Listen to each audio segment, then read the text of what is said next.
Kemudian yang kedua adalah tentang nazar atau ru'yatul makhtubah, nazar kepada memandang wanita atau sebaliknya memandang lelaki yang merupakan calon pasangan.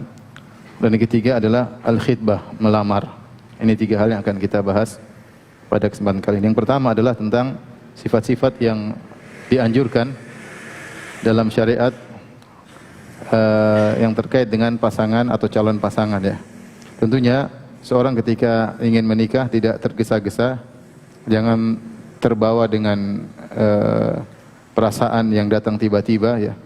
Tapi dia harus pelan-pelan, kemudian melihat sifat-sifat yang ada yang diinginkan oleh syariat. Jangan hanya terpesona dengan pesona sesaat ya.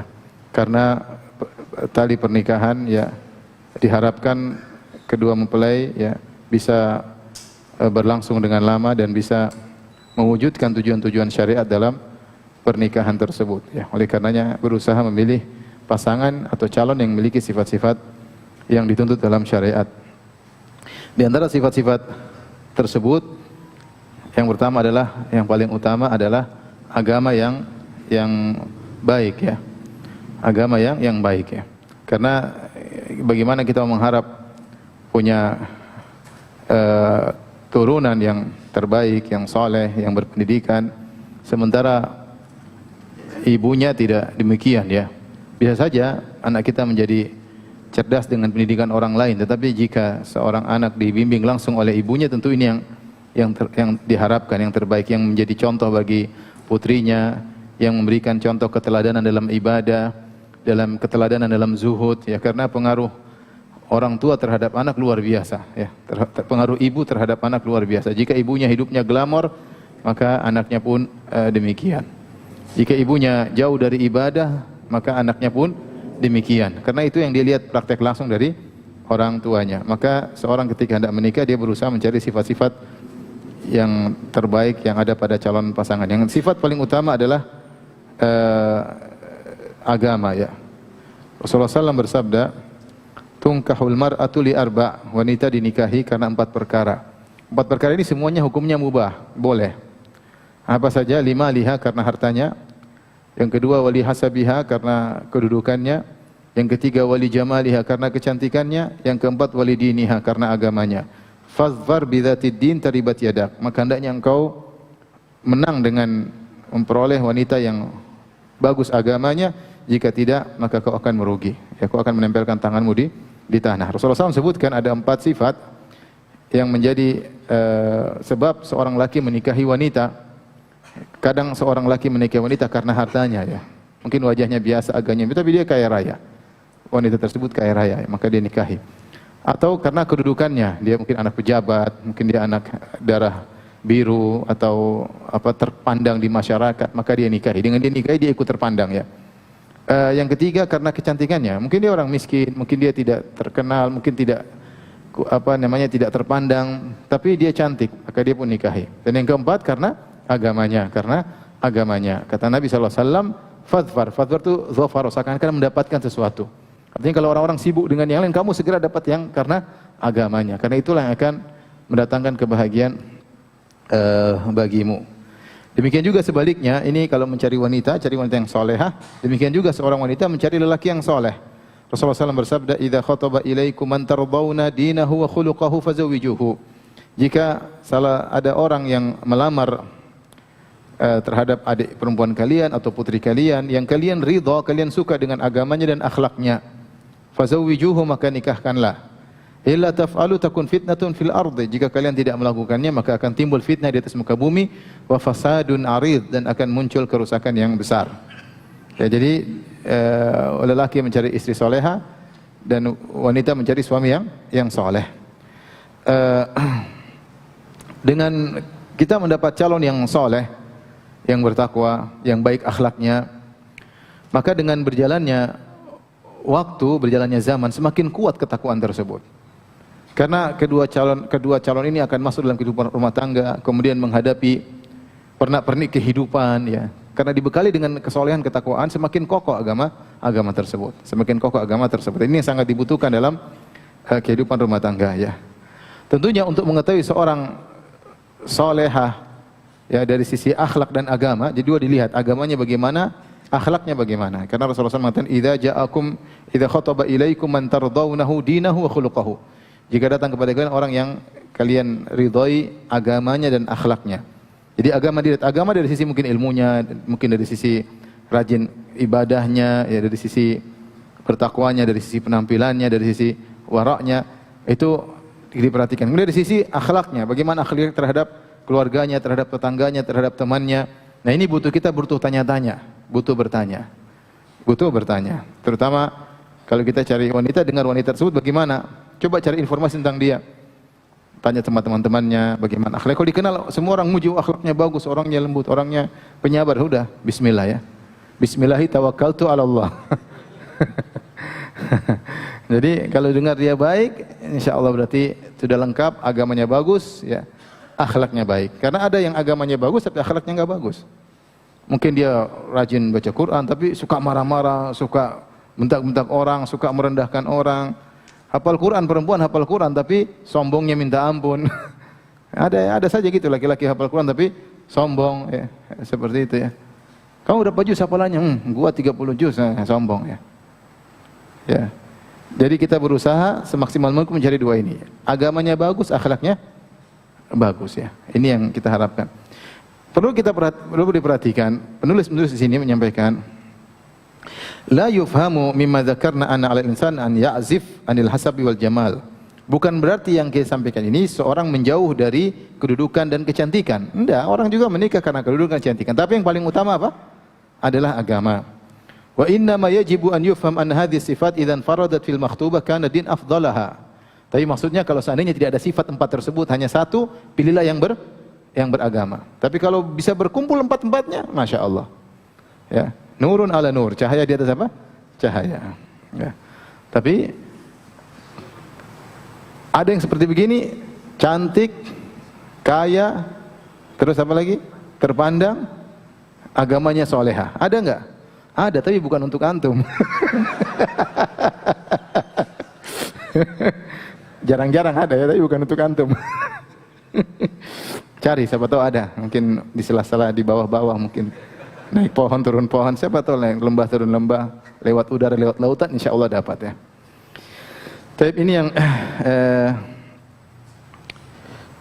yang pertama. Yang kedua, anhasab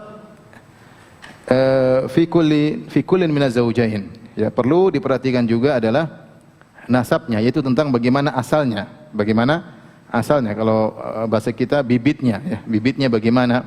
Karena kalau dia berasal dari keluarga yang mulia, pohon atau buah tidak jatuh jauh dari apa? Pohonnya ya. Ya. Kalau seorang anak meniru orang tuanya maka dia tidak bersalah. Kata pepatah Arab, "Faman syabaha abahu fama zalam." Siapa yang mirip bapaknya maka dia tidak bersalah. Yang salah bapaknya ya. Yang salah bapaknya. Kalau kita dapati seorang pelit, bapaknya pelit, anak juga pelit, anaknya tidak salah. Yang salah apa? Bapaknya. Nah, kalau anak bapaknya soleh, biasanya anak juga akan ikut karena dia tumbuh dalam rumah yang penuh dengan ketakwaan, penuh dengan kesolehan. Ya, ini penting seorang melihat bibitnya ya, melihat bibitnya. Kalau dalam rumah tangga ternyata rusak, terus ini nakal, itu agak repot ya. Tapi bisa jadi ada wanita yang soleha, yang takwa, yang kuat meskipun dari rumah tangga seperti itu, tapi jarang. Artinya ini perlu diperhatikan. Bibitnya bagaimana? Ya. Kemudian yang ketiga disebutkan di sini bahwasanya jangan sampai di antara kedua calon memiliki kerabat yang dekat. Jangan sampai kedua calon memiliki kerabat yang dekat. Ada hadis yang semana dengan ini menunjukkan jangan cari kerabat yang dekat, namun hadis tersebut dhaif, disebutkan oleh penulis. Faqat ruwiya, telah diriwayatkan, la tankihul qarabatal qaribah. Janganlah menikahkan dengan kerabat yang dekat. Fa innal walada yukhlaqu dhawiyan. Sungguhnya anak yang akan lahir akan kurus ya. Akan kurus. Tapi Ibnu Salah, penulis mengatakan, Ibnu Salah menyebutkan beliau tidak mendapati dalil yang kuat akan hadis ini. Jadi hadis ini dhaif, ya. Tetapi mereka menyebutkan tujuan dari pernikahan adalah untuk menyambung keluarga yang jauh sehingga memperkuat kekerabatan. Nah, kalau cuma kerabat dekat, maka sudah ada kedekatan meskipun tanpa pernikahan. Di antara salah satu tujuan pernikahan adalah kita untuk adanya kekerabatan dengan orang-orang yang dulunya bukan kerabat kita. Sehingga kalau dengan kerabat dekat, meskipun tidak menikah, kita sudah dekat. Ini ta'lil yang illah atau sebab yang disebutkan oleh para penulis buku Al-Fiqhul Manhaji. Tapi mereka menyebutkan, namun boleh seorang menikah dengan kerabat yang dekat. Contohnya siapa? Contohnya Nabi SAW menikahkan Fatimah dengan Ali bin Abi Thalib. Ali bin Abi Thalib sepupunya Nabi SAW. Ya, sepupunya Nabi SAW. Ali bin Abi Thalib, Nabi Muhammad bin Abdullah, dan Abu Thalib dan Abdullah bapaknya Nabi dan bapaknya Ali saudara kandung. Ya. Sehingga Nabi dan Ali sepupuan. Dan Nabi menikahkan putrinya dengan siapa? Ali bin Abi Thalib. Ya, kalau sangat dekat hubungannya, dekat atau tidak? Dekat. Tetapi Nabi melakukannya, ya.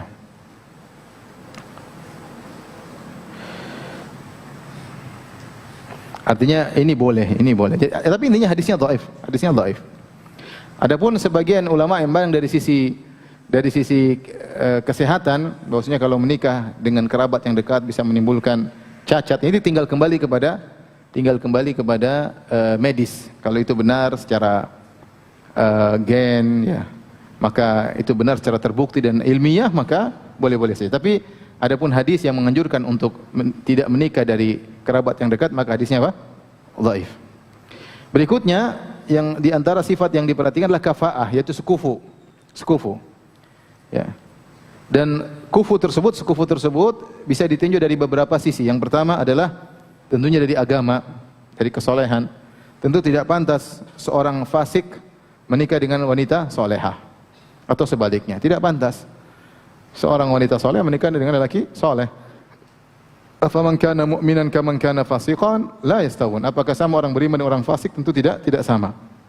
Ini pertama, dari agamanya harus sekufu. Yang kedua dari hirfah, ya. Hirfah yaitu dari pekerjaan. Seorang yang mungkin pekerjaannya di bawah mungkin tidak pas menikah dengan wanita yang pekerjaannya di atas, ya. Misalnya, bukannya penghinaan, tidak. Khawatir tidak cocok gaya hidup. Misalnya ada seorang, dia kerja tukang jahit sepatu, ya, itu bukan pekerjaan hina, enggak boleh. Tapi kemudian dia nikah dengan seorang wanita yang kemudian bapaknya kontraktor, bos besar misalnya, biasanya pembantu banyak melayani dia. Maka ini nanti kalau nikah khawatirnya perlu adaptasi, dan ini butuh, kadang-kadang berhasil adaptasi, kadang-kadang tidak berhasil adaptasi, ya. Seperti orang yang kampungan nikah sama orang kotaan atau sok kota, ya. Kemudian nikah nggak cocok, ya. Satunya anak-anak, satunya gua-gua, nggak nyambung. Gaya hidup terkadang berbeda, kita nggak bisa maksa, ya. Ada satu biasa pergi ke kota, biasa jalan. Satunya ke kota malu-malu, kapan mau susah. Terkadang dia gaya hidupnya seperti itu sehingga butuh adaptasi untuk bisa nyambung. Padahal di antara tujuan pernikahan adanya kecocokan antara keduanya. Ini bukan dimaksudkan menghina pekerjaan yang rendah, enggak, ya. Ini para ulama ingin menyebutkan agar pernikahan itu ada kecocokan. Belum lagi misalnya, ini orang yang miskin, misalnya laki-laki miskin, kemudian nikah sama putri orang kaya. Ternyata putri orang kaya ini punya om-om, punya sepupu-sepupu yang kaya-kaya. Dia jadi bahan hinaan tiap apa? Kasihan dia. Sehingga dia tidak bisa menjalani kehidupan rumah tangga dengan baik. Dia direndahkan, dia dihinakan. Nanti dia punya anak-anak dihinakan lagi, ya. Anak ini sama sepupu-sepupu anak-anaknya, dan itu terjadi. Saya pernah ngomong sama teman saya bilang, antum tidak nikahkan sama si fulan. Kata dia, Ustaz, saya nggak masalah. Cuma saya kasihan sama dia, nggak tega sama dia. Karena kalau nikah sama putri saya, ini masalahnya sepupu-sepupu putri saya ini, kadang mulutnya tidak bisa dijaga. Jadi nggak tega, kasihan sama calonnya. Jadi makanya itu sekufu ini yang benar bukan syarat pernikahan. Ada khilaf memang, ada yang mengatakan syarat pernikahan, ada yang mengatakan tidak. Yang benar dia bukan syarat pernikahan, tapi sifat yang dianjurkan. Kemudian perkara ketiga yang diperhatikan dalam sekufu adalah selamat dari cacat, ya. Kalau ada cacat, ya tentunya kurang pas, ya. Ada satunya cacat, satunya tidak, ya. Ini khawatir tidak pas dalam pernikahan, ya. Ikhwan dan akhwat rahmatillah subhanahu wa ta'ala, menurut mazhab Syafi'i, al-kafa'ah, sekufu dari calon, ini adalah hak wanita dan hak walinya wanita. Artinya dua-duanya berhak untuk memilih yang sekufu. Misalnya ada seorang wanita suka dengan laki-laki, tapi menurut walinya saya enggak setuju. Kenapa dia enggak sekufu dengan kamu? Karena walinya yang bisa melihat apa maslahat dan mudarat. Maka tidak dilakukan pernikahan, ya. Atau walinya memaksa sang wanita untuk menikah dengan seorang yang tidak sekufu. Terus wanita menikah, setelah dia tahu tidak sekufu, dia mengadukan ke pengadilan, maka boleh dipisahkan apa? Pernikahan tersebut. Karena tujuan pernikahan adalah mencari keserasian. Kalau tidak sekufu kadang-kadang repot.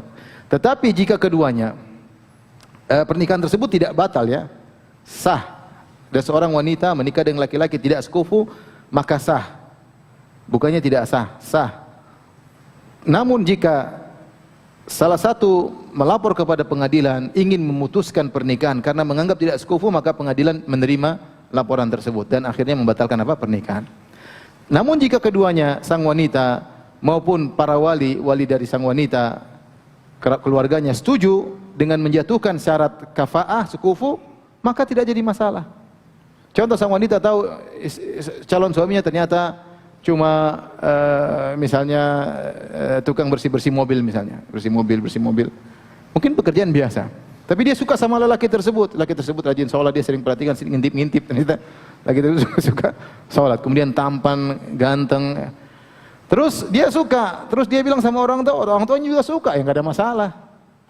Ya, nanti gampang kita bikin dia tambah ganteng habis ini. Ya sudah, nikah selesai, nggak ada masalah. Dan itu juga banyak terjadi. Contoh antara cacat dengan tidak cacat ada. Lelakinya cacat, perempuan tidak cacat, tapi dia mau dan dia mengalah, dia ingin berkhidmat dengan laki soleh tersebut meskipun apa? Cacat. Ini terjadi, saya tahu dua. Yang saya tahu langsung dua. Jadi cacat, ada kakinya enggak ini, kemudian nikah dengan seorang wanita. Wanita tersebut bersedia, udah enggak ada masalah, ya. Ada satu lagi yang enggak bisa bergerak sama sekali, kemudian ada wanita yang mau menikahinya dan sudah sama-sama tahu, tapi dia ingin berkhidmat kepada laki soleh tersebut, maka tidak jadi masalah, ya. Saya ulangi, kafaah bukanlah syarat nikah. Kalau orang nikah dengan tanpa kafaah sah. Tetapi jika nikah tanpa kafaah kemudian walinya protes atau sang wanita protes, maka bisa diputuskan pernikahan tersebut. Tapi kalau dua-duanya setuju untuk menjatuhkan kafaah, maka tidak jadi masalah. Ya. Dari sini kita tahu istilah orang Jawa kalau menikah harus lihat bibit, bobot sama apa? Bebet. Itu terkait dengan kafaah. Terkait dengan apa? Kafaah. Itu benar ya, karena kalau bibitnya enggak seimbang, kadang-kadang mempengaruhi sama besan. Kalau bobotnya, kualitas keilmuannya tidak seimbang, ya kadang-kadang juga tidak nyambung, ya. Yang satunya belajar cuma SD, yang satunya profesor. Kemudian kalau ngomong enggak nyambung terus. Satunya bicara atom proton sama elektron, yang satu bicaranya kue asam apa? Kue goreng atau tepung goreng, enggak nyambung. Jadi atom sama tepung goreng enggak pernah nyambung. Jadi enggak nyaman dalam apa? Dalam pembicaraan, ya. Ya, jadi bibit, bobot dan bebet. Bebet masalah ekonomi, kalau ekonominya menyimpang juga kadang-kadang repot. Tetapi ini semua boleh dijatuhkan jika sang wanita setuju dengan orang tuanya. Apalagi zaman sekarang. Zaman sekarang kadang-kadang kafaah tidak begitu diperhatikan. Tapi ini diantara anjuran agar, dan ini anjuran Nabi SAW. Agar apa? Agar pernikahan bisa serasi. Biarlah wanita ini nikah dengan yang semisalnya. Gaya hidupnya mungkin beda. Seorang laki misalnya penghasilannya sedikit, kemudian nikah sama perempuan, nekat perempuan orang kaya. Setelah itu dia nuntut, saya biasanya begini, biasanya ada pembantu yang melayani, biasanya repot kan. Dia bilang, kamu harus hidup dengan hidup gaya saya, ya nggak bisa. Ya, akhirnya tidak terjadi sinkronisasi di antara keduanya. Rasulullah SAW bersabda, takhayyaru linutafikum wa ankihul akfa wa ankihu ilaihim. Pilihlah untuk nutfah kalian itu, pilihlah bibit calon kalian. Wa ankihul akfa, nikahkanlah ankihul akfa, nikahlah laki-laki yang sekufu dengan adik-adik kalian atau putri-putri kalian. Kemudian di antara sifat yang diperhatikan adalah al-bakara, itu gadis, ya. Gadis, kata Nabi SAW, alaikum bil abkar, hendaknya kalian menikahi para gadis, perawan ya kalau bahasa kita. Fa innahunna a'dhabu afwahan wa antaqu arhaman wa ardu bil yasir. Karena gadis itu lebih lembut perkataannya, tidak berkata-kata kasar karena dia belum pernah menjalani kehidupan pernikahan sebelumnya, ya. Kemudian juga dia lebih mudah untuk banyak melahirkan karena namanya masih gadis ya, produksinya masih banyak. Wa ardha bil yasir, dan lebih mudah terima dengan gaya hidup yang sederhana ya. Tentunya ini yang diharapkan dan ini yang dianjurkan oleh Nabi sallallahu alaihi wasallam. Tetapi jika ada kemaslahatan seorang menikah dengan janda, ya maka boleh ya. Maka boleh, tidak jadi masalah. Seperti yang dilakukan oleh Jabir bin Abdullah radhiyallahu taala anhuma, ketika dia menikah, Rasulullah SAW bertanya sama dia, "Apakah kau sudah menikah?" Kata Jabir, "Sudah ya Rasulullah." "Bikrun am thayyibun?" Kau menikahi gadis atau janda? Kata Jabir, "Thayyibun," janda ya Rasulullah. Kata Rasulullah SAW, "Fahalla bikran tula'ibuha?" Tidakkah kau menikah dengan gadis sehingga kau bisa bermain-main dengan dia? Qultu ya Rasulullah, innali akhwat. Sungguhnya saya punya saudari-saudari perempuan. Fa khasyitu an tadkhul baini wa bainahunna, ya. Qala fadzaka idzan, ya. Saya khawatir dia masuk di antara aku dengan adik-adikku. Dia enggak nyambung. Saya ingin istri yang bisa memperhatikan apa adik-adik perempuanku. Kalau sama-sama gadis yang enggak cocok, bagaimana istriku masih gadis suruh ngurusin adik-adik perempuanku yang juga gadis. Di sini Jabir bin Abdullah sengaja menikahi janda demi kemaslahatan apa? Adik-adik perempuannya. Dia meninggalkan kemaslahatan dirinya ya, demi kemaslahatan apa? Adik-adik perempuannya. Karena sebelum ayahnya meninggal, Abdullah bin Haram berwasiat, jaga adik-adik perempuanmu. Dan Jabir bin Abdullah melaksanakan wasiat orang tuanya, ayahnya yang meninggal dalam perang Uhud, sehingga dia sengaja menikah dengan janda agar bisa memperhatikan adik-adik perempuannya. Intinya menikah dianjurkan dengan gadis, karena kalau gadis dia tidak punya pengalaman sebelumnya, sehingga cintanya bisa tulus. Karena ketika kita menikah dengan gadis, maka kita adalah cinta pertama, paham? Tapi kalau kita sudah menikah dengan janda 3 kali, kita cinta keempat, agak repot ya. Jadi kalau sudah cinta keempat, biasanya dia pandai membanding-bandingkannya. Ya, kamu tidak seperti suamiku yang pertama ya. Kamu kurus, suamiku gemuk ya. Kamu tidak seperti suamiku yang kedua. Kamu hitam, suamiku kedua putih ya. Repot.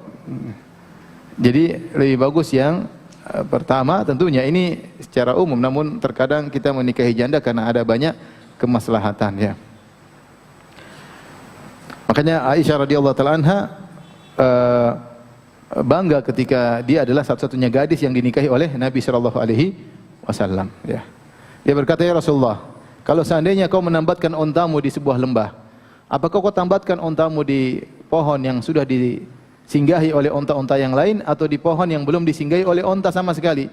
Kata Aisyah, kata Nabi sallallahu alaihi wasallam, tentunya saya akan tambatkan ontaku di pohon yang belum disinggahi oleh onta-onta yang lain ya.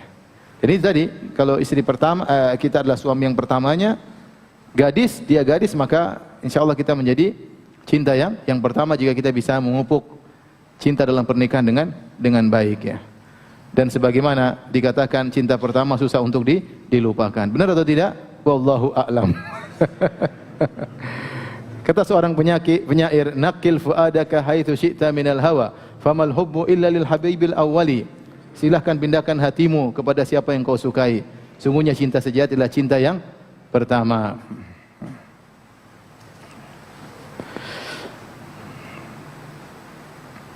Wa kam min manzilin ya'lafuhul fata wa haninuhu abadan li awwali manzili. Betapa banyak tempat yang disinggahi oleh seorang pemuda, tetapi kerinduannya selalu kepada tempat yang pertama.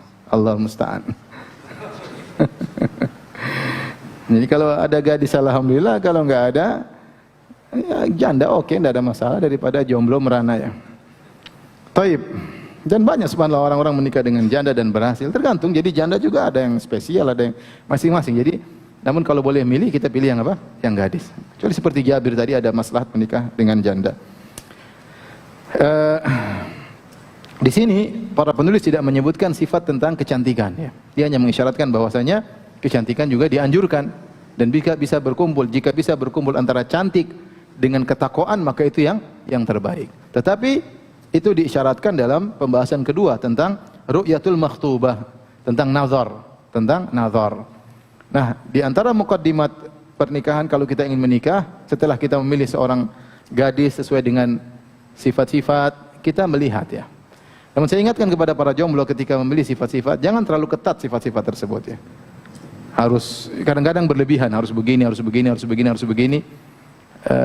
Tidak dapat ya, tidak dapat karena dia juga ternyata banyak apa? Kekurangannya. Oleh karenanya yang penting kita cocok, kita lihat, kita suka, dia soleha, istikharah bismillah ya. Istikharah bismillah.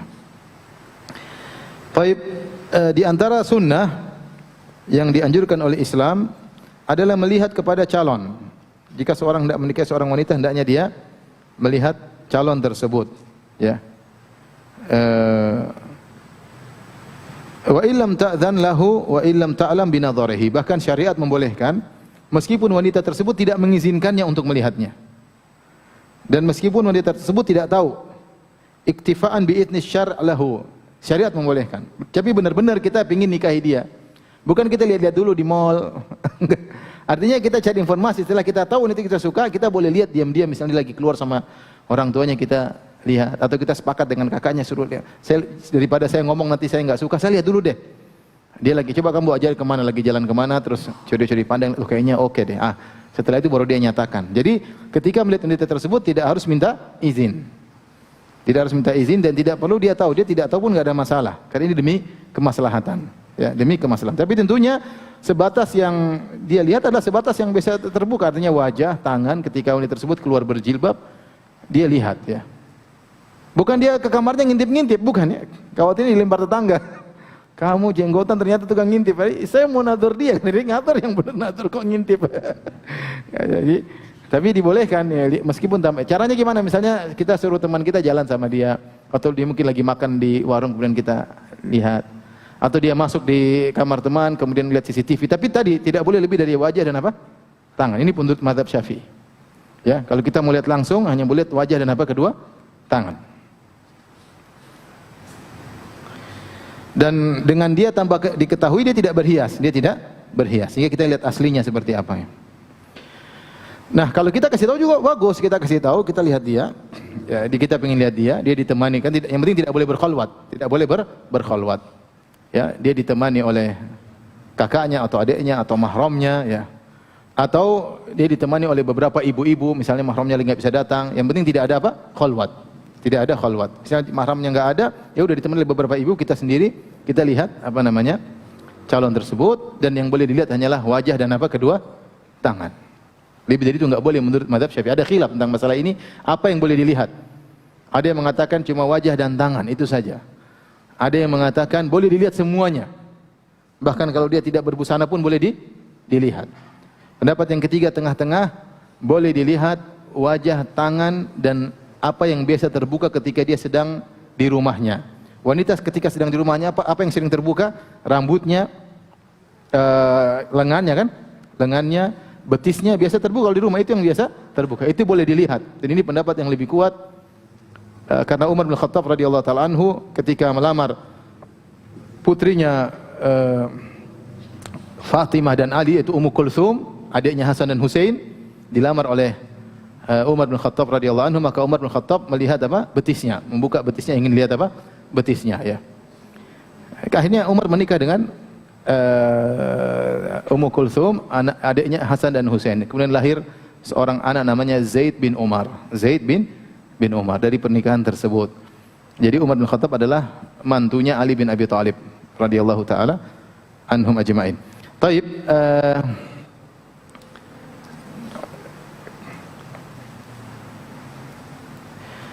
dan melihat dianjurkan. Rasulullah SAW pernah berkata kepada seorang sahabat, ya, yang ingin menikah, kata Rasulullah SAW, "Unzur ilaiha fa innahu ahra an yu'dama bainakuma." Lihatlah kepada wanita tersebut karena itu lebih melanggengkan, ya, pernikahan kalian berdua. Artinya kalau lihat, kalau cocok maju, kalau enggak cocok jangan. Saya ingatkan, kalau seorang melihat wanita dia tidak suka, jangan dia paksa nikahi. Saya khawatir kalau dia tidak suka, dia bilang ini wanita soleh, ini hafidh Quran, tapi dia enggak suka. Kalau dia nekat karena melihat agamanya, khawatir dia tidak kuat menghadapi istrinya tersebut. Akhirnya dia tidak sayang, akhirnya suka ngomel-ngomel, karena dia tidak cinta. Ya, karena kita laki-laki, kita melihat fisik, kita tidak membohongi diri, kita lihat fisik itu perlu. Tapi yang penting kita suka, ya, kita suka. Ya, kalau kita suka, jangan kita paksa untuk menikah.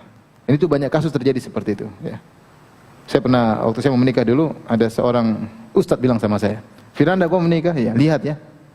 "Lihat ya." "Iya." "Kenapa ustadz?" "Saya dulu gara-gara terpesona dengan seorang akhwat yang menulis suatu tulisan yang indah, kemudian saya nikahi tanpa saya nadhori.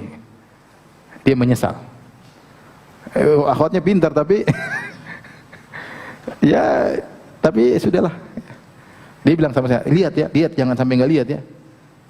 Ternyata sebabnya itu, dia terpesona dengan tulisan seorang akhwat, kemudian nikahi, ternyata ya mungkin dia tidak bilang menyesal, tapi kelihatannya dia ngomong gitu menunjukkan apa dia? Dia menyesal. Kemudian saya juga pernah habis sholat, kemudian suatu masjid saya keluar, ada orang yang ngejar saya. Ustaz, saya mau tanya Ustaz. Saya bilang saya mau pengajian ini online. Sebentar Ustaz, 2 menit saja. Bilang ya silakan. Ustaz, saya waktu itu nikah sama seorang akhwat. Sebenarnya saya nggak suka Ustaz. Saya nggak suka. Tapi karena dia waktu itu wanita soleha, akhirnya saya nikahi. Terus saya punya anak dari dia. Sekarang saya tersiksa Ustaz. Kenapa? Saya nggak bisa berhasrat sama dia. Bolehkah saya ceraikan dia? Saya marahin. Dia bilang, kamu kenapa? Kalau kau nggak mau, masih banyak laki-laki yang mau. Kenapa kau nikahi kalau nggak suka? Sekarang kau tidak sayang sama dia, zalimi dia, udah punya anak, kau tinggalkan.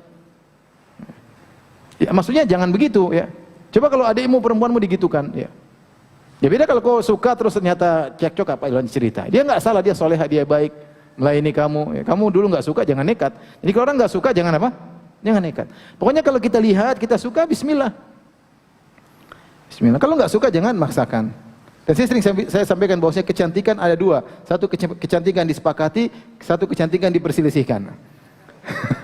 Disepakati nilainya 9,5 ya. Kalau antum bisa dapat kecantikan yang disepakati, silakan, Bismillah. Tapi tahu diri, antum nilainya 6,2, mau nikah dengan perempuan nilainya 9,5. Tapi kalau antum punya duit banyak, antum pintar, mungkin saja ada perempuan salah lihat mau sama antum. Tapi cari yang cantiknya disepakati susah, tapi bisa, tapi susah ya. Bisa tapi apa? Susah. Tetapi kalau cari perempuan yang diperselisihkan kecantikannya, yang penting antum merojihkan dia cantik, nggak urusan. Orang bilang jelek nggak urusan. Yang penting mata saya lihat apa? Cantik. Selera berbeda-beda. Selera berbeda-beda. Warna kulit selera berbeda-beda. Model hidung selera berbeda-beda. Ya. Tai lalat ada yang suka, ada yang nggak suka. Beda-beda. Yang penting antum suka, antum lihat suka, Bismillah. Tawakkaltu ala Allah. Yang penting suka. Saya ingatkan kalau nggak suka jangan apa?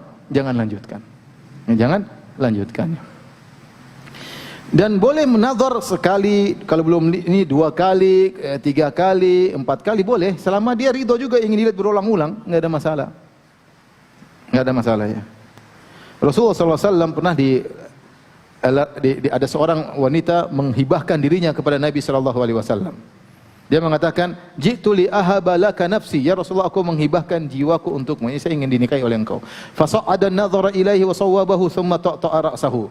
Rasulullah SAW lihat di atas, Rasulullah ke bawah. Rasulullah SAW tundukkan kepalanya.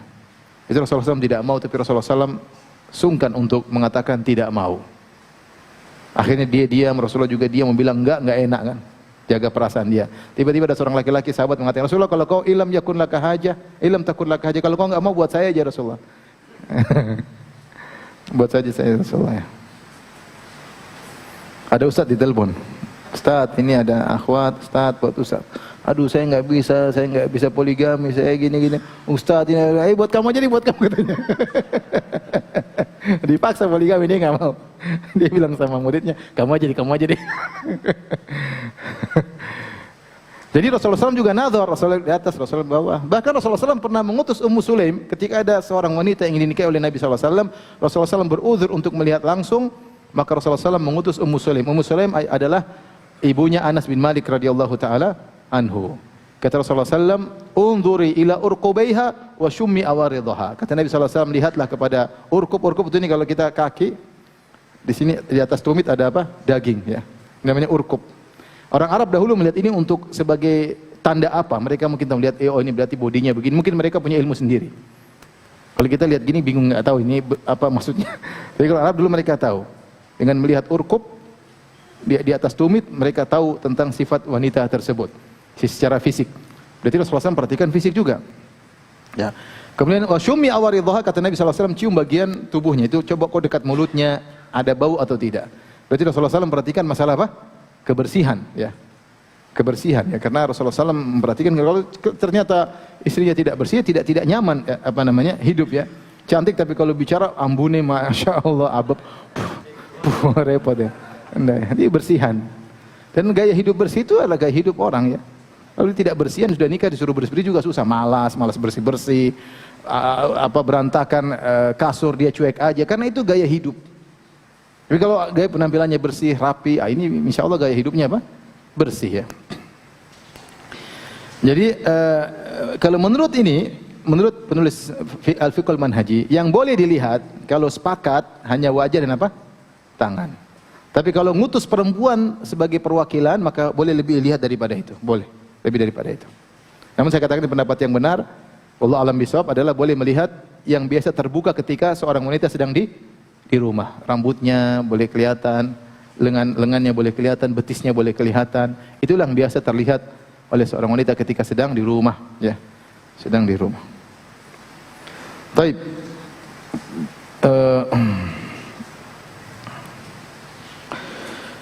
Penulis di sini menyebutkan tentang hukum, dan ini di antara pendapat yang menurut beliau muktamad dalam mazhab Syafi'i. Pendapatnya agak tegas ya.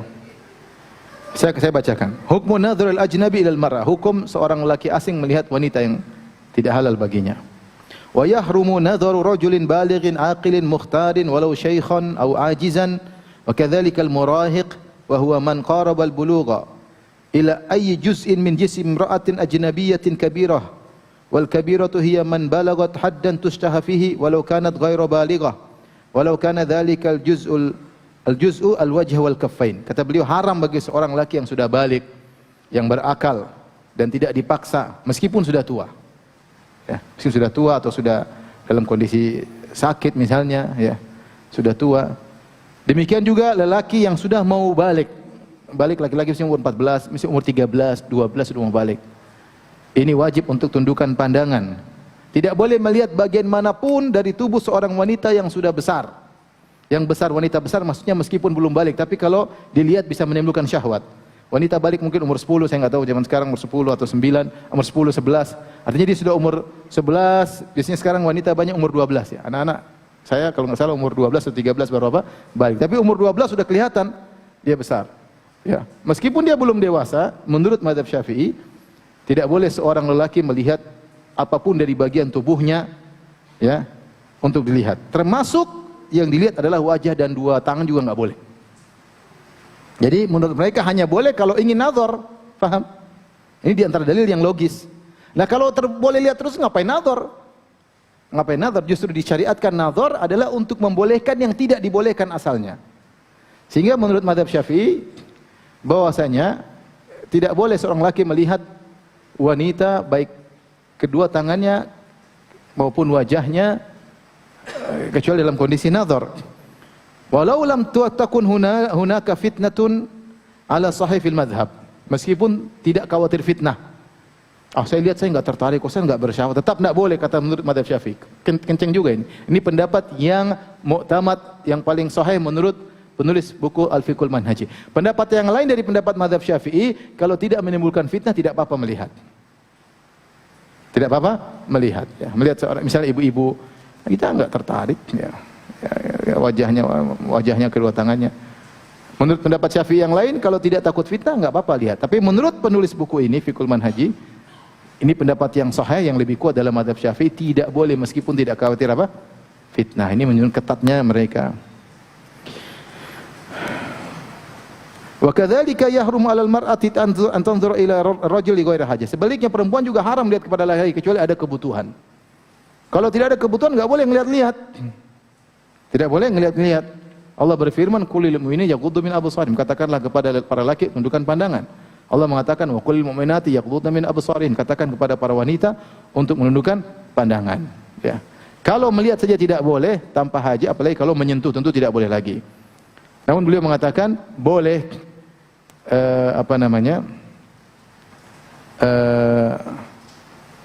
kalau ada hajah boleh, ada keperluan tidak jadi masalah, ya. Misalnya keperluan taklim, keperluan pengobatan, ya. Disebutkan di antara hajah, disebutkan contohnya di sini seperti ketika mengobati boleh, ya. Seperti Rasulullah SAW menyuruh Abu Thaibah untuk menghijamah Ummu Salamah. Kalau Abu Thaibah menghijamah Ummu Salamah pasti melihat. Ada yang dilihat enggak? Tapi boleh karena untuk pengobatan. Demikian juga tatkala jual beli, kita ingin lihat siapa pembelinya, khawatir salah. Kita ingin lihat wajahnya karena dia ingin jual beli, ada akad mau ditandatangan, ini boleh. Ini karena ada keperluan di antaranya inda ta'lim, ketika belajar dan apa? Mengajar kalau ada maslahatnya. Tapi yang perkara ketiga adalah tentang khitbah atau tentang lamaran.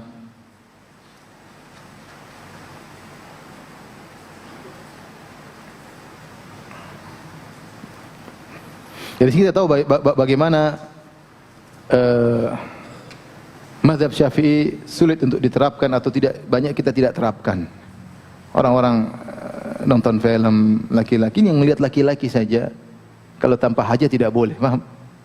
Laki-laki lihat perempuan juga, hukum asalnya tidak boleh, meskipun tidak takut fitnah.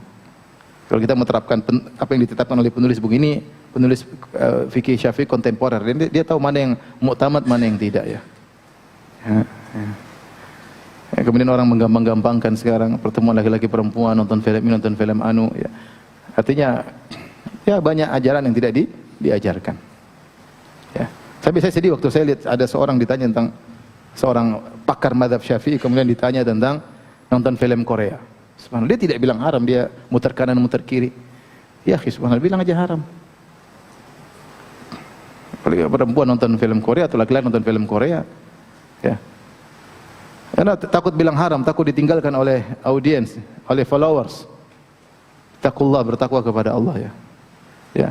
Oleh karenanya seorang diberi kesempatan oleh Allah untuk didengar oleh masyarakat, mereka punya, orang-orang seperti ini punya tanggung jawab yang besar pada hari kiamat kelak ya. Jangan hanya gara-gara takut ditinggal masyarakat akhirnya tidak berani bilang haram. Ini jelas-jelas ditanya bagaimana nonton Korea, gimana muter kanan, muter kiri, muter kanan, muter kiri. Ya, bilang haram enggak boleh. Sebutkan mazhab Syafi'i bagaimana. Kalau kamu takut menisbahkan perkataan pada dirimu, nisbahkan kepada mazhab apa? Syafi'i yang kamu dengung-dengungkan. Baik. Yang ketiga adalah tentang al-khitbah, yaitu ngelamar. Kalau sudah cocok semua, sudah pilih sifat, sudah ngelihat oke, tinggal tahap berikutnya adalah melamar. Ada 3 model wanita dari sisi lamaran boleh atau tidak. Yang pertama, wanita yang boleh dilamar secara terang-terangan atau secara isyarat adalah wanita yang keluar dari, tidak ada iddahnya ya, dan tidak dalam kondisi sedang menikah. Kalau wanita masih gadis atau dalam kondisi sudah tidak punya suami dan sudah keluar dari masa iddah, maka kita boleh bilang terang-terangan, saya ingin nikahi kamu, saya ngelamar kamu, saya ingin nikahi kamu, enggak ada masalah. Atau kita kasih isyarat apalagi boleh. Terang-terangan saja boleh. Jadi kita boleh ngelamar terang-terangan, apalagi kasih isyarat. Kapan? Ketika dia tidak punya suami ataupun dia sudah dicerai tapi sudah keluar dari masa apa? Iddah. Boleh.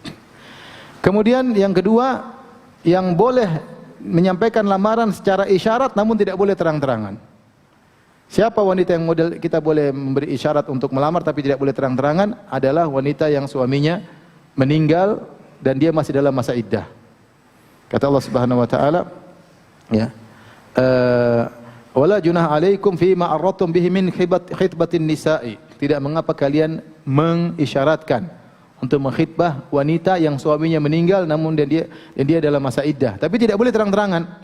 Misalnya dia bilang sama walinya, sampaikan kepada adik kalian, nanti kalau selesai masa iddahnya, saya mau bicara. Ini contoh. Ini isyarat. Tidak boleh dia bilang, nanti kalau semua menikah, saya langsung nikahi dia. Enggak boleh. Haram, Allah larang. Ya. Kenapa? Khawatir nanti dia bilang, sudah selesai masa iddah, ternyata belum. Dia juga kepingin segera apa?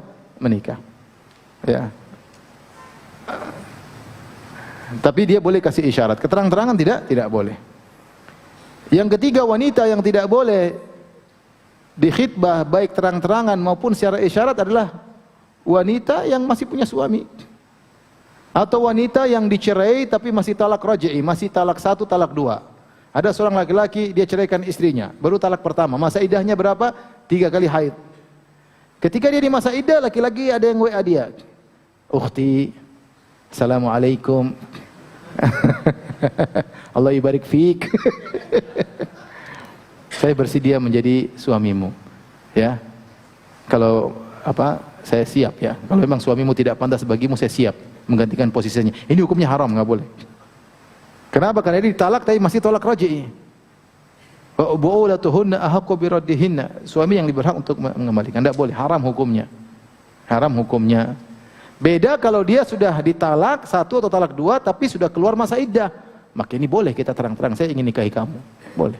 Tapi kalau di masa iddah sudah dicerai, tidak boleh. Kecuali masa iddahnya sudah selesai. Apalagi kalau masih jadi istri orang belum dicerai. Wah, ini kurang ajar namanya. Ya. Ini juga terjadi ya. Astagfirullah. Jadi oleh karenanya seorang waspada dosa man khabbaba yang merusak rumah tangga orang, ini tidak boleh. Apalagi menjanjikan saya akan nikah. Sudah kamu tak cerai dari suamimu, saya akan nikahi kamu. Ini jelas hukumnya apa? Haram. Taib. Yang dilarang juga ketika berkhitbah adalah berkhitbah atas khitbah orang lain. Tidak boleh. Ya, tidak boleh. Kecuali sudah ditolak. Si A mengkhitbah wanita, ya. Si B tahu A lagi mengkhitbah seorang wanita, kemudian dia masuk, enggak boleh. Tidak boleh. Wala yakhtibu rajul ala khitbati akhihi, kata Nabi SAW, tidak boleh seorang mengkhitbah di atas khitbah saudaranya. Kecuali yang si A sudah ditolak, saya enggak cocok. Kalau sudah ditolak, dia boleh maju. Ya. Kalau itu, atau dia izinkan, coba kamu khitbah aja, apa? Ya. Saya khitbah, kamu juga. Siapa yang menang, alhamdulillah. Ya. Terserah ya. Ya. Tapi kalau dia belum izinkan, tunggu dia ditolak terlebih dahulu. Ya. Saya menghadapi kasus gara-gara sebenarnya ada teman dua teman bertengkar. Saya nggak tahu sampai sekarang sudah damai atau belum. Si A berkhitbah seorang wanita. Wanita tersebut tidak menolak, orang tuanya juga tidak menolak, tapi tidak mengiyakan lama. Mungkin nggak enak mau menolak, dan dia berusaha. Akhirnya masuk laki-laki yang lain, temannya juga ini. Tapi sudah kerja, sudah kaya, gajinya jelas. Yang ini masih nggak jelas semuanya. Wajarlah, akhirnya orang tua dari wanita ini kemudian milih yang baru, si B. Hanya si A dan B bertengkar. Dari sisi ini sebenarnya si B mungkin tidak salah. Penting dia minta izin. Ya. Kalau dia minta izin, saya boleh melamar enggak? Kalau dia izinkan ya dia enggak salah. Tapi kalau dia tidak izinkan, kita bilang coba aku pastikan dulu ditolak. Jadi pastikan dulu ditolak. Kalau ditolak baru dia apa? Maju. Adapun belum jelas ditolak kemudian dia maju, ini kadang-kadang timbul permasalahan. Tapi tetap nikahnya sah. Cuma berdosa.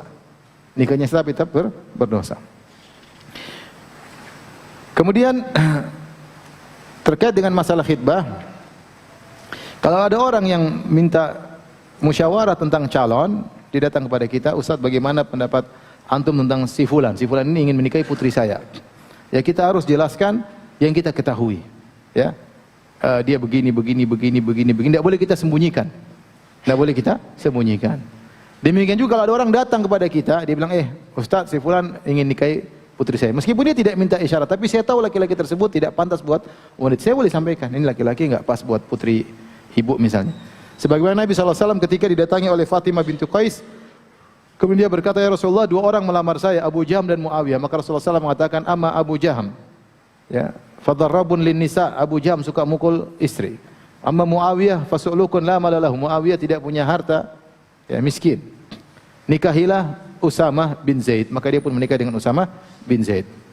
Kemudian dibolehkan dan disunahkan seorang lelaki menawarkan adik perempuannya atau putrinya kepada lelaki yang dianggap soleh, boleh. Dan ini sunnah yang dilakukan oleh mertuanya Nabi Musa alaihissalam ketika dia menawarkan putrinya kepada Nabi Musa. Demikian juga Umar bin Khattab ketika menawarkan Hafsah kepada Abu Bakar, kepada Utsman dan kepada Nabi, akhirnya dinikahi oleh siapa? Nabi SAW. Kita ada seorang soleh, tidak apa-apa kita tawarkan putri kita kepada dia atau tawarkan adik kita kepada dia. Tentu dengan cara, dengan adab, pelan-pelan, dengan baik, tetap menjaga kehormatan putri kita, menjaga kehormatan adik perempuan kita. Sunnah ketika melamar. Sunnahnya disebutkan oleh mazhab Syafi'i, jika seorang hendak melamar, sang laki datang ke rumah keluarga wanita, kemudian dia berkhutbah, dia mengatakan innal hamdalillah nahmaduhu, kemudian dia berwasiat untuk bertakwa kepada Allah, kemudian dia berkata, saya datang ke sini untuk melamar putri kalian yang mulia. Tapi dimulai dengan khutbah dan wasiat untuk bertakwa kepada Allah. Demikian juga ketika yang dilamar menerima, maka dia pun berkhutbah, berwasiat kepada Allah untuk bertakwa kepada Allah, kemudian dia mengatakan, saya terima lamaran kalian, kami tidak menolak lamaran kalian. Jadi ada sunnah khutbah sebelum khitbah. Sunnah khutbah sebelum sebelum khitbah. Yang terakhir, ketika seorang sudah melamar wanita dan lamarannya sudah diterima, maka tetap status wanita tersebutlah wanita ajnabiyah. Tidak ada satupun yang halal dari wanita tersebut. Maka tidak boleh berdua-duaan, tidak boleh pacaran-pacaran, tidak boleh ketawa-ketiwi, cengengesan-cengengesan meskipun lewat telepon, lewat WhatsApp, tidak boleh, karena wanita tersebut sama dengan wanita-wanita yang lain yang tidak halal baginya, Ada yang beralasan, Ustaz, kita perlu pacaran biar memastikan. Percuma, apa kau pastikan? Ketika kau berjalan dengan dia, dia sudah berhias sehias-hiasnya, ya, apa yang mau dipastikan dong? Dia sedang berhias, dan kamu laki-laki juga berhias sebaik-baiknya, tidak ketahuan aslinya, sama saja. Saya pernah ketemu seorang, dia bilang, Ustaz, kami pacaran 3 tahun. 3 tahun kami pacaran, seakan-akan semua pas, saya dengan dia pas, kami jalan selalu pas, hobi sama, makanan sama, nonton bareng-bareng semua. Kami nikah, baru 2 hari, udah lempar-lemparan. Baru 2 hari udah lempar-lemparan. Ada yang juga nikah, sudah pacaran lama, kemudian dengan biaya 3 miliar, 2 minggu buyar semua. Jadi, tidak perlu, kita ikuti sunnah Nabi SAW. Kamu cari informasi, kalau dia baik, soleha, tidak perlu berdua-duaan. Berdua-duaan hukumnya haram, pacaran hukumnya haram, ya. Demikian juga tidak ada kalau kasih cincin kepada calon istri kemudian pertanda bahwasanya semuanya sudah halal. Ini adalah kebiasaan orang-orang Nasara. Kalau sudah pakai cincin berarti seakan-akan dia seperti istri saya, boleh jalan kemana-mana, boleh berdua-duaan.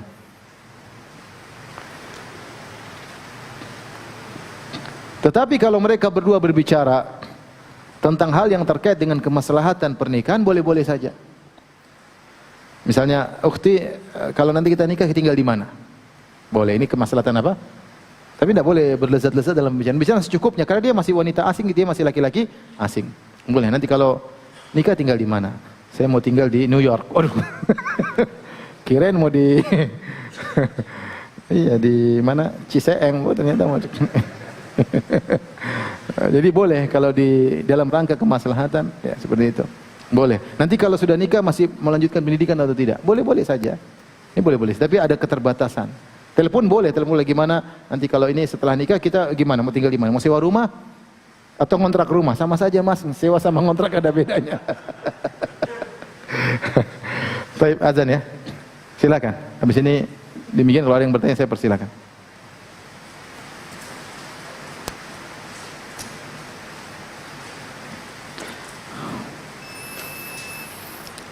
Allahu Akbar, Allahu Akbar,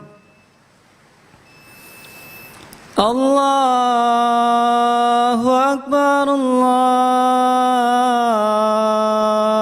Akbar. Asyhadu an la ilaha illallah.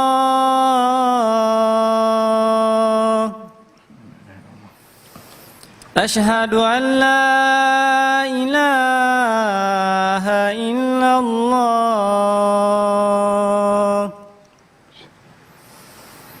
Asyhadu anna Muhammadar Rasulullah.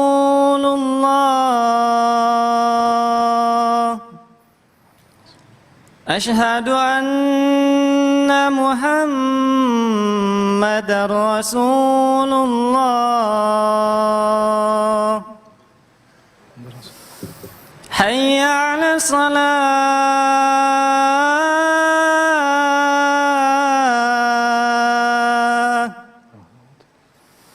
Hayya 'ala salah.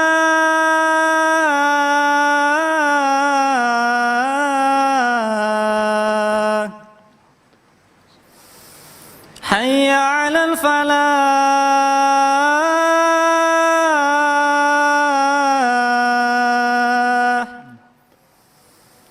Hayya 'alal falah.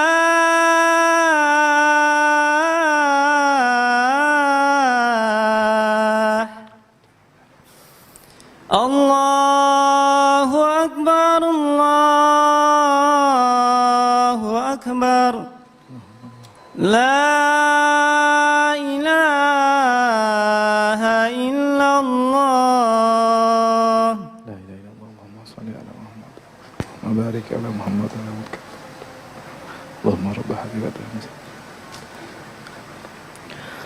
Tapi kalau ada yang bertanya saya persilahkan. Kayaknya sudah jelas semua, tinggal cari ya. Saya bertanya? Ada yang bertanya? Silakan. Jomblo atau sudah nikah? Jomblo berarti, silakan. Kurang besar, berdiri. Ah.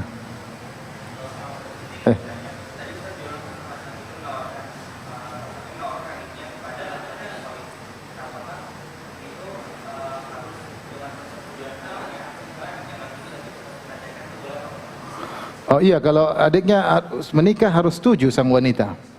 Wanita harus setuju. Artinya dia minta izin dulu sama adiknya. Atau kalaupun belakangan, yang penting adiknya setuju. Intinya ketika mau nikah dia harus setuju sama laki-laki tersebut. Bisa aja dia bilang, gimana saya punya adik perempuan, coba mau enggak? Gimana cocok? Coba saya tanya adik saya ya. Ya bisa juga, terserah. Tapi intinya kalau ketika mau nikah sang adik perempuan harus setuju, tidak boleh dipaksa. Tidak boleh dipaksa.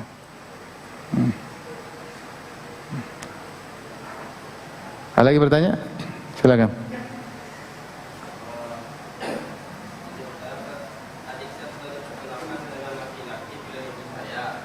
Terus?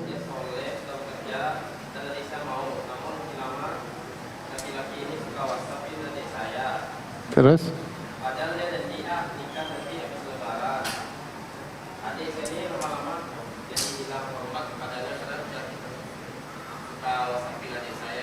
Oh iya, belum nikah aja sudah begitu, apalagi sudah menikah. Enggak, itu kembali kepada adat. Panggil dia, kenapa kamu seperti ini? Kakak boleh ikut campur dalam hal tersebut. Sama dia, kenapa WhatsApp adik saya? Kamu kalau serius, karena nanti dia tidak hanya berinteraksi dengan adik kita, dia kan berinteraksi dengan kita sebagai kakaknya, karena kita iparnya, dia interaksi dengan ibu kita. Ibu kadang-kadang tidak bisa melihat, dia perempuan lihat calonnya ganteng atau ini dia langsung semangat aja.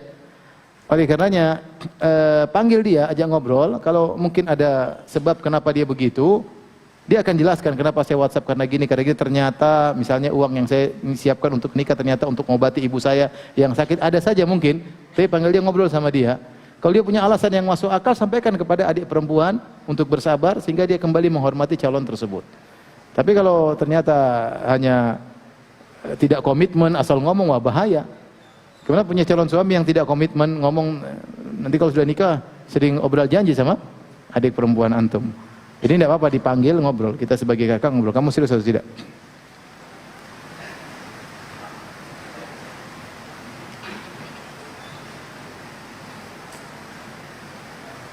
Ketika terjadi selisih antara wali dan gadis tentang calon yang tidak sekufu, mana yang lebih berhak memutuskan? Tadi dikatakan bahwasanya itu kata menurut mazhab Syafi'i bahwasanya itu hak keduanya. Jika keduanya tidak sepakat maka bisa tidak terjadi apa? Pernikahan. Tapi kalau seandainya meskipun tidak setuju tapi wali tetap maksa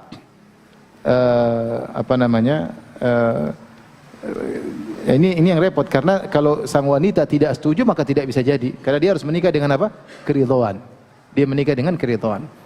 Tapi kalau wali tidak setuju, tapi dia tetap nikahkan, tetap sah ya.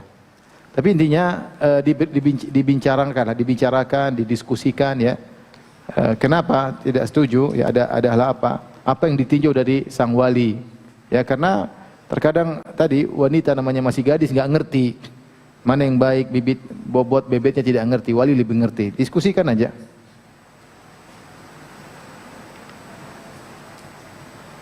Apa sajakah isi atau informasi yang bisa diberikan di biodata? Yang boleh diberikan di biodata jika ingin melakukan ta'aruf? Apakah harus selengkap-lengkapnya? Terserah. Enggak kasih informasi juga boleh, terserah. Terserah, datang dia, enggak usah tanya, datang langsung lihat saya. Ya. Boleh saja. Mau kasih informasi ya, tapi ya jangan bersifat pribadi terkait aib, enggak perlu. Enggak perlu, kecuali kalau memang ada aib yang itu zahir seperti cacat pada fisik, yaitu memang harus tahu. Yang karena itu bisa mempengaruhi ketentraman dalam berumah tangga ya, harus diberitahu ya. Tapi tidak perlu terlalu dalam ya, kecuali memang sudah ada kecocokan, sudah ada kecenderungan, nah itu boleh. Informasi yang penting terkait dengan rumah tangga ya. Tidak perlu dalam-dalam dulu kamu punya pacar atau tidak. Kemudian ini hal-hal yang aib-aib dahulu ya. Ini solehah dia bertakwa kelihatan begini. Bagi bertanya tentang akhlaknya, kamu pernah berzina atau tidak? Ini ngapain sih? Ini buka aib orang. So dibuka aib orang terus ditolak lagi. Ada begini nggak usah. Saya nggak suka ditanya seperti ini. Cari yang lain aja. Nggak usah ya.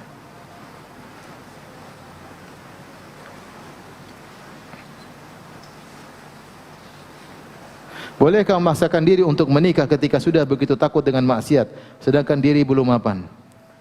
Puasa. Kalau nggak mau apa? Puasa. Kalau nggak kuat juga, ya bismillah lah. Cari kerja. Jangan dulu bilang cari kerja sekarang, insya Allah ada. Niatkan ya Allah saya mau cari kerja untuk apa? Persiapan apa? Persiapan nikah.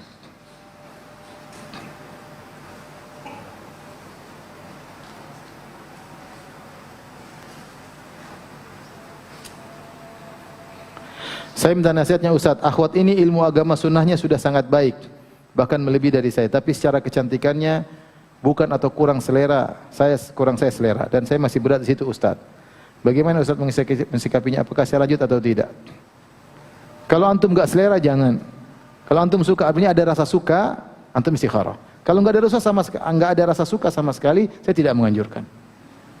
Benar cinta bisa datang belakangan, tapi belum tentu datang. Oleh karenanya, kalau antum ada rasa suka, istikharah, bismillah. Kalau ini baik, Allah akan mudahkan tambah sayang. Tapi kalau antum enggak suka, mending antum serahkan kepada yang lain. Ya. Biarkan ada lelaki yang menyayanginya. Antum cari yang antum sukai. Wallahu ta'ala alam bisawab, demikian saja. Wabillahi taufiq wal hidayah. Assalamualaikum warahmatullahi wabarakatuh.